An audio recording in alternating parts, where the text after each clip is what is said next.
Nake gavana wa Kirinyaga Anne Waiguru ni orĩtie atongoria a kĩũteti arĩa atagwetete na marĩtwa matigane na ũteti thirikari-inĩ mambe marutire mũingĩ wĩra, akiuga mũingĩ kĩrĩa ũrarora nĩ tabarĩra cia ũthii wa nambere, na oho akiuga atĩ kũrĩ na andũ maramũraga kĩũteti. Mĩario yake yũkĩte thikũ nini tu thutha wa Mũrunawe kuma kaunti-inĩ ya Embu kuga atĩ kũrĩ na andũ makoretwo makĩmũhatĩka kĩũteti na njĩra ya kwarĩra njata yake kũmũtharia Waiguru, akiuga atĩ Kirinyaga niwe ũkũruta kandi ya kĩũteti. Ni vizuri sisi wote kupeana heshima. Kila kiongozi amechaguliwa na watu, si ndio?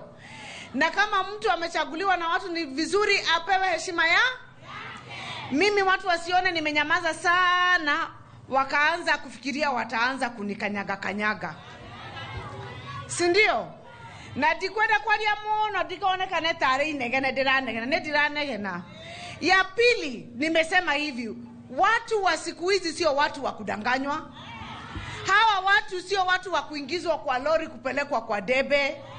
Ninyi ni watu wa kudanganywa? Ama wakuwekwa ati kwa lori mpelekwa mpaka kwa debe mwambiwe mtapiga kura upande huu ama upande huu mwingine? Mimi nawaambia kwanza watu wa Kirinyaga. Watu wa Kirinyaga kama iko watu werevu ni watu wa Kirinyaga. Na kama ujui, angalia wale ambao walikuwa nafikiria watakuwa na viti ama watakuwa wamechaguliwa na hawakupata nini? Viti.